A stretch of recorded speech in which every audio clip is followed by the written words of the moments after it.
老板你在做什么？要准备查 Sky 关胶啊。这盆花刚才我们修枝到现在大概有3个小时。刚才我们修枝的时候是天气非常的热的，那我们也是要确定它一定要干，我们才可以涂上这个 Sky 关胶让它去包芽。这样我们怎样去确定它呢？这么多小时后，我们可以用我们的剔树，这样就是测试它有没有干掉了。它是没有粘质的，如果真的是有质不干的话，它肯定有个印，有水印的。这样我们再试多几个，它是干的，这样干的话就证明它已经是完全干了。这个时候我们才可以查 Sky 关胶。为什么呢？因为如果它出字的时候，我们再查这个 Sky 关胶，这个字会带走我们 Sky 关胶，这样它就没有效了，它效果达不到。所以我们去看一定要干哦。OK， 现在我们就查 Sky 关胶。如果天气不是这样热，我们第2天才查可以吗？可以啊，你今天修枝，明天查是可以的，就不要隔太过久。来讲，我今天修枝，4、5天后查这样就不理想，因为它伤口已经干了，在比较短的时间查是最理想的，测得到。然后就是一点要记住，就是讲我们查了 Sky 关胶之后，尽量不要去碰水先，给它1天的时间，最少1天的时间，给它去吸收，给它去吃进去。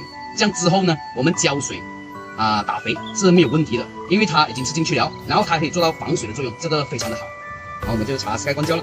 这样我们首先拿这个牙签出来，沾一点点，我们就查这个干了的这个树枝的顶端。查了之后，可以的话弄一弄这个尖角位，这样就是完成了。这样我们还有更多的龅牙点，它有很多眼睛，我们点它眼睛，点它眼睛，这样就 OK 了。这样我们再点第2个痣。OK， 这个也是好的。我们再点它眼睛，它就爆更多的牙出来，就是这么的简单。它的眼睛不需要弄伤吗？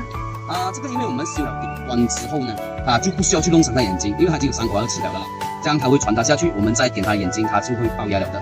如果你想要这个枝本来很长，我们修枝，如果不要修枝，想这里长眼睛的话呢，我们就要割伤。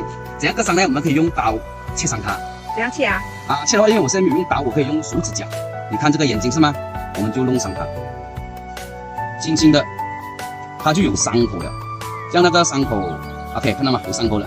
伤口我们也是要确定它有没有痣吧，所以我们也是抹一抹它。有痣，抹多2-3次是没有问题的。这样它确定了它是干的话，我们再涂上这个 Sky 关胶。这个是没有修枝的做法了，需要是弄伤它的眼睛，这样它就会长枝，也不会去修枝，它不需要。就是这么的简单，然后我们要确保它能够耐放，因为它最少可以放3年以上。这样我们刚才点了不够，要点下一个枝的时候，我们就要粘。在粘的时候呢，我们一定要确定这个一定要干净，我们要有干净我们的这个放，然后再点第2次去水的工作，这样就能够确保这个可以耐放了。通常一般多少天它就会爆芽？通常来讲，你的树一般上是健康的话，它4天到5天里面它会肿上来。肿上来之后呢，它就会慢慢的去发芽，这样子。OK， 会伤树头吗？这个完全不会伤树的，因为这个的成品是从天然植物所取出来的那个荷尔蒙，所以是不会伤树，大家不用担心。会伤手吗？什么？会伤到手吗？不会伤手，因为它是天然东西，完全不会伤手，没有问题。它是什么质量？油质？属于是油质的，因为你粘上去了之后，它还可以防水啊。然后还要注意一些什么东西呢？要注意是讲，第一一定要干，我们要查，不是会浪费，只会带走的。要多久才可以浇水？其实你过了1天，它吃进去了之后呢，你就可以浇水，就算浇水是没有问题的，它不会死头发，都是 OK 的，其实。